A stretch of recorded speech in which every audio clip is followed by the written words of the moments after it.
Good morning, good afternoon, good evening. Welcome to Raven's Readings.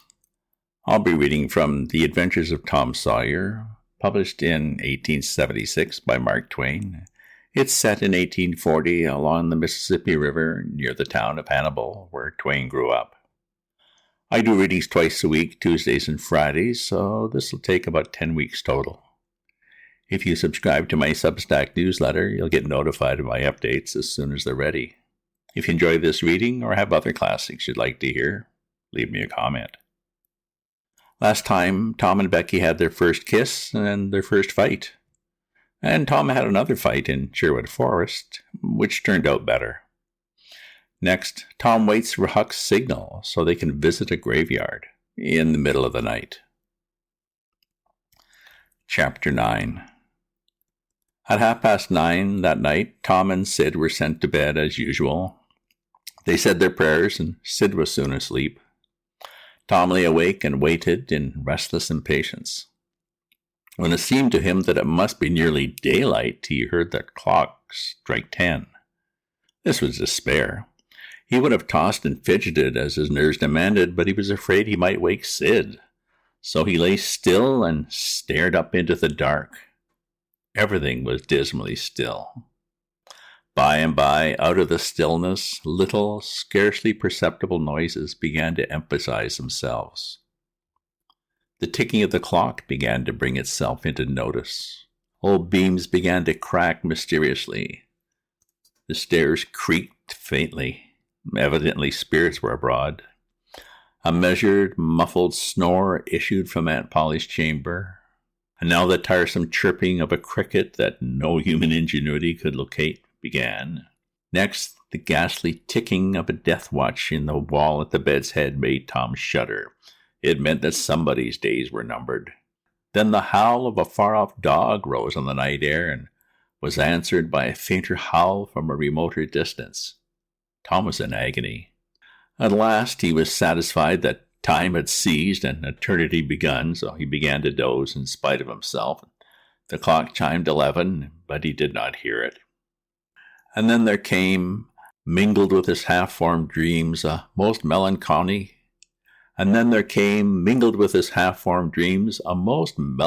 caterwauling. The raising of a neighboring window disturbed him, a cry of "Scat, you devil!" and the crash of an empty bottle against the back of his aunt's woodshed brought him wide awake, and a single minute later he was dressed and out the window and creeping along the roof of the L on all fours. He meowed with caution once or twice as he went, and then jumped to the roof of the woodshed and hence to the ground. Huckleberry Finn was there with his dead cat. The boys moved off and disappeared in the gloom. At the end of half an hour, they were wading through the tall grass of the graveyard. It was a graveyard of the old-fashioned western kind. It was on a hill about 1.5 miles from the village. It had a crazy board fence around it, which leaned inward in places and outward the rest of the time, but stood upright nowhere. Grass and weeds grew rank over the whole cemetery. All the old graves were sunken in. There was not a tombstone on the place. Round-topped, worm-eaten boards staggered over the graves, leaning for support and finding none. Sacred to the memory of so-and-so had been painted on them once, but it could no longer have been read, most of them now, even if there had been light. A faint wind moaned through the trees, and Tom feared it might be the spirits of the dead complaining at being disturbed. The boys talked little and only under their breath, for the time and the place and the prevailing solemnity and silence oppressed their spirits. They found the sharp new heap they were seeking and ensconced themselves within the protection of 3 great elms that grew in a bunch within a few feet of the grave. Then they waited in silence for what seemed a long time. The hooting of a distant owl was all the sound that troubled the dead stillness. Tom's reflections grew oppressive. He must force some talk. So he said in a whisper, "Hucky, do you believe the dead people like it for us to be here?" Huckleberry whispered, "I wish I knowed. It's awful solemn like, ain't it?"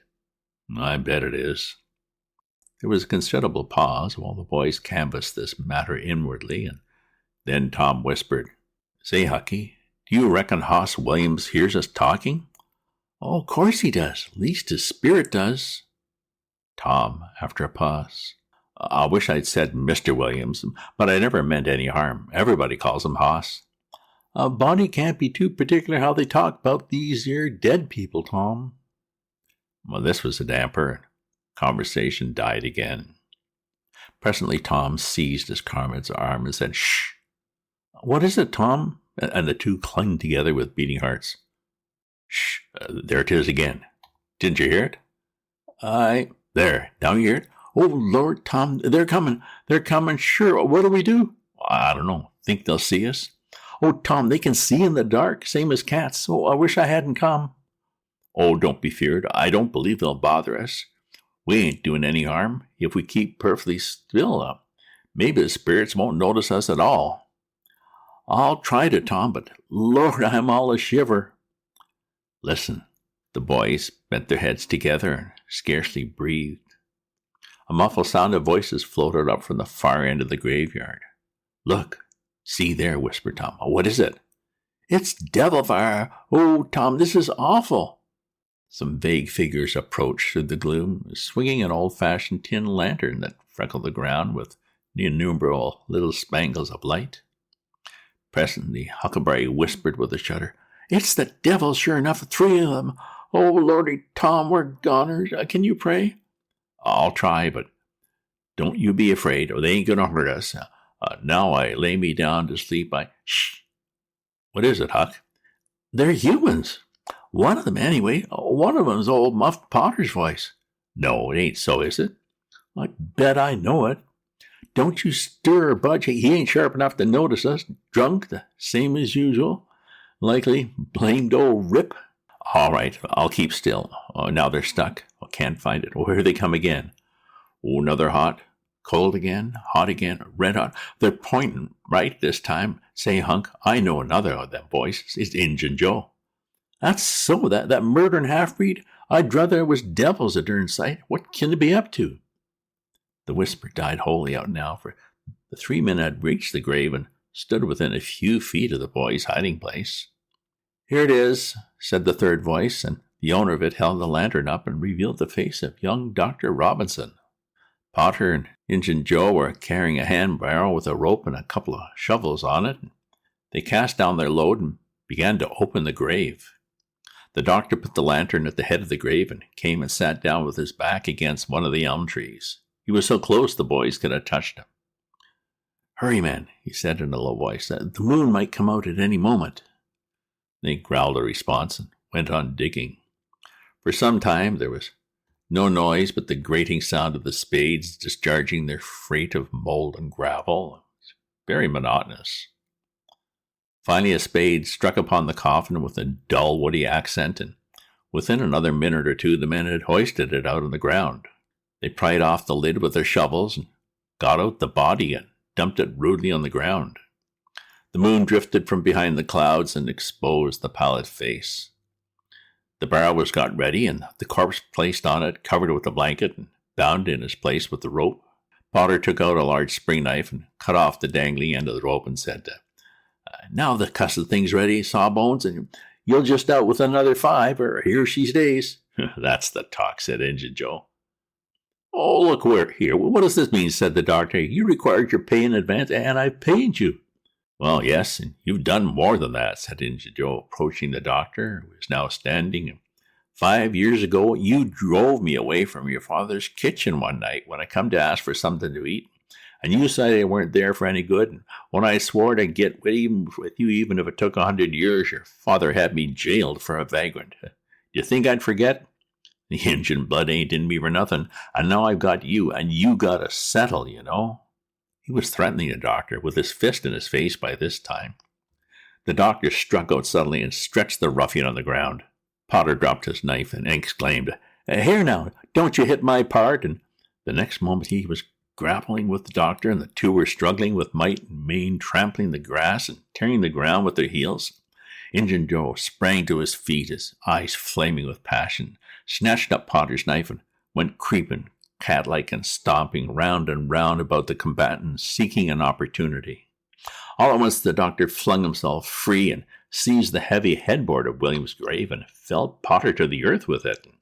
In the same instant the half-breed saw his chance and drove the knife to the hilt in the young man's breast. He reeled and fell partly upon Potter, flooding him with his blood, and in the same moment the clouds blotted out the dreadful spectacle, and the two frightened boys went speeding away in the dark. Presently, when the moon emerged again, Injun Joe was standing over the two forms, contemplating them. The doctor murmured inarticulately, gave a long gasp or two, and was still. The half-breed muttered, "That score is settled, damn you." Then he robbed the body, after which he put the fatal knife in Potter's open right hand and sat down on the dismantled coffin. 3, 4, 5 minutes passed, and then Potter began to stir and moan. His hand closed upon the knife. He raised it, glanced at it, and let it fall with a shudder. Then he sat up, pushing the body from him, and gazed at it and looked around him confusedly.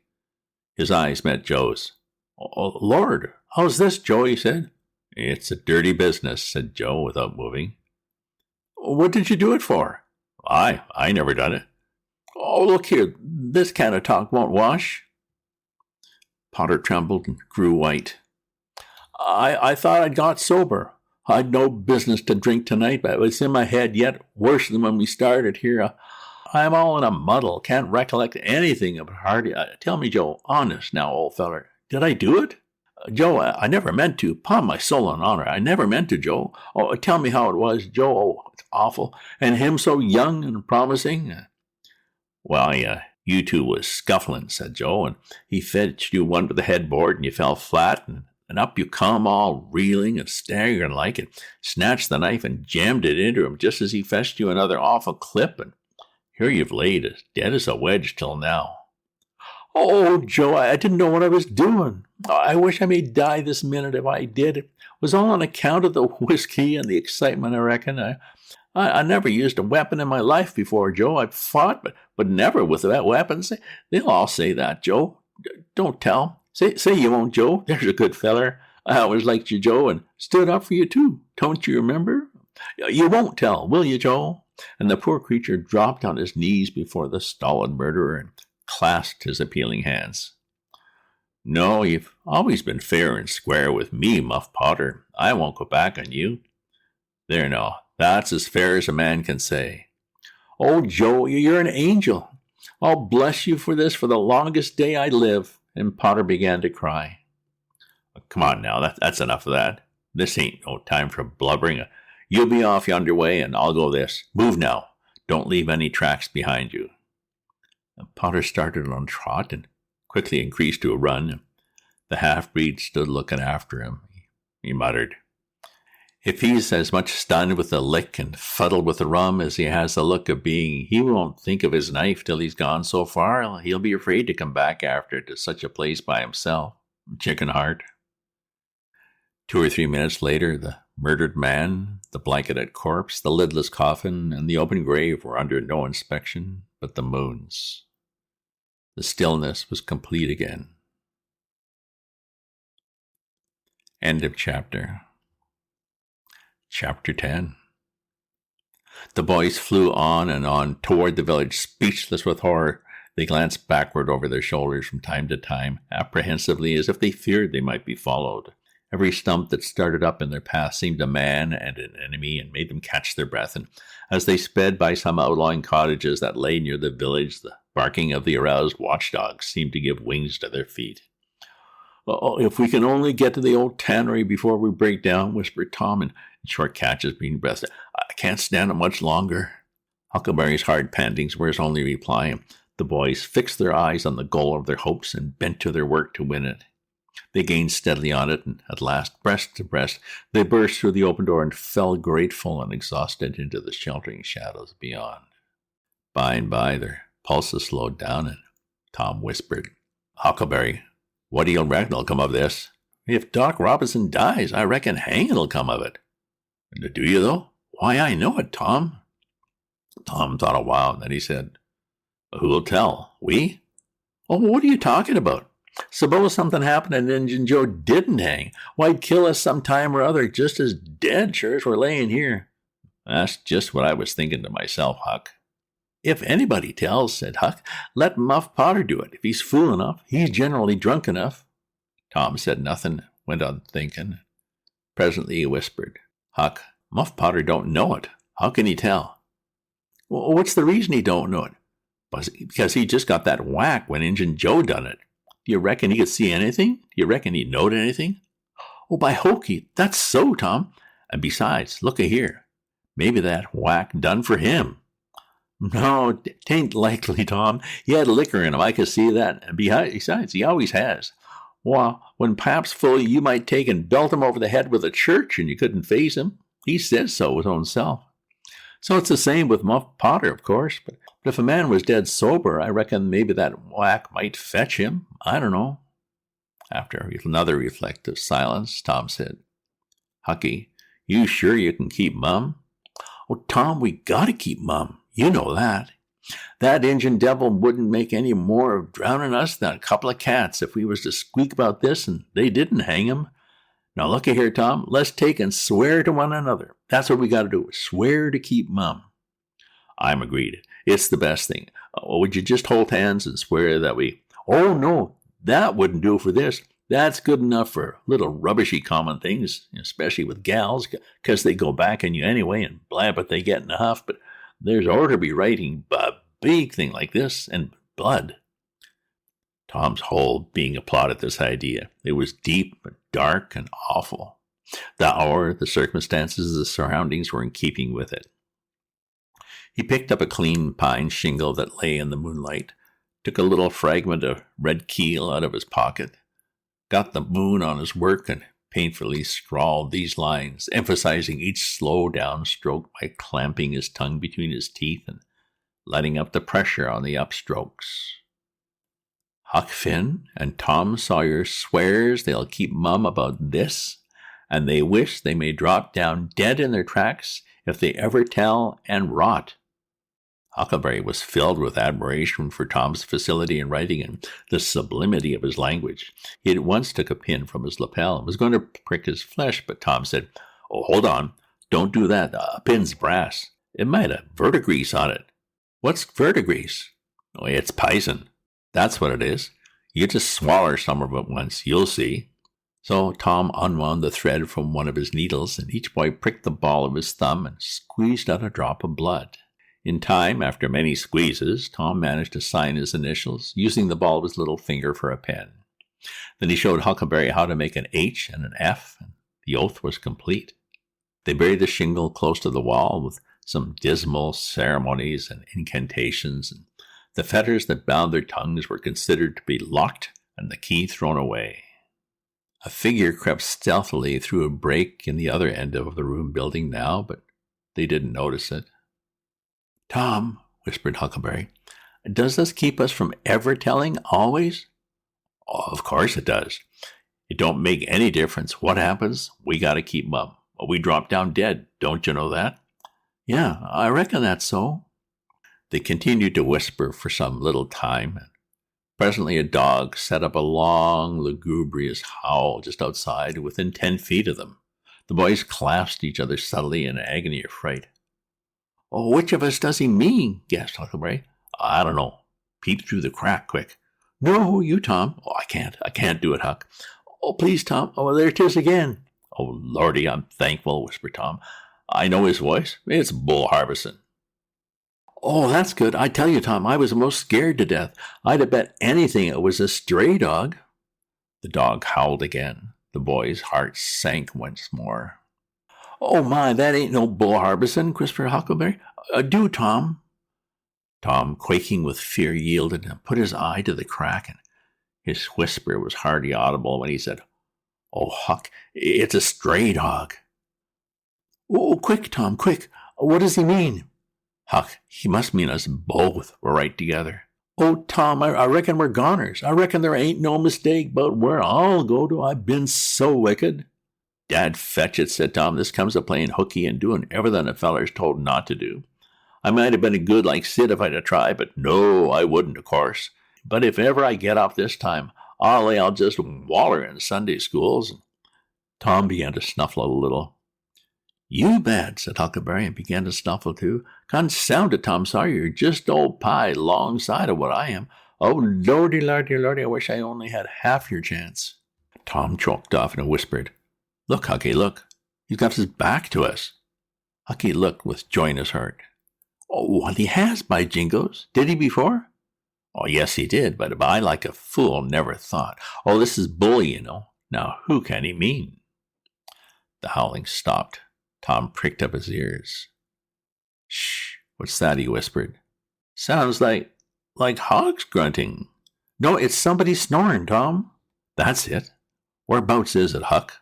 I believe it's down at the other end. Sounds so, anyway. Pap used to sleep there sometimes, along with the hogs, but, oh, bless you, he just lifts things when he snores. Besides, I reckon he ain't ever coming back to this town anymore. The spirit of adventure rose in the boys' souls once more.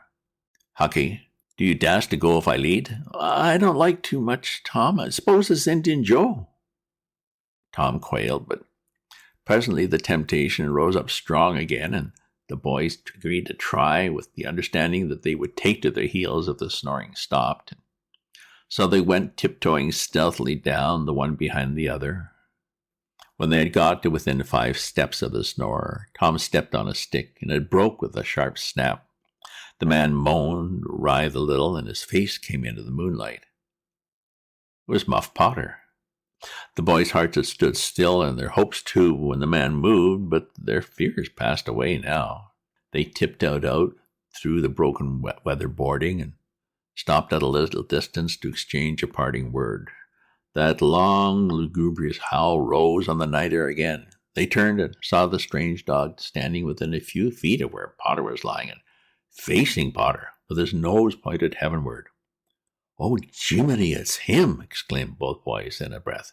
Say, Tom, they say a stray dog come howling round Johnny Miller's house about midnight as much as 2 weeks ago, and a whippoorwill came in and lit on the banisters and sung the very same evening, and there ain't anybody dead there yet. Well, I know that. Suppose there ain't. Didn't Gracie Miller fall in the kitchen fire and burn herself terrible the very next Sunday? Oh, yeah, but she ain't dead. Now, what's more, she's getting better, too.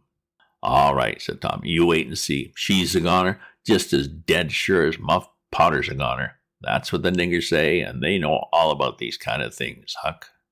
Then they separated, cogitating. When Tom crept in his bedroom window, the night was almost spent.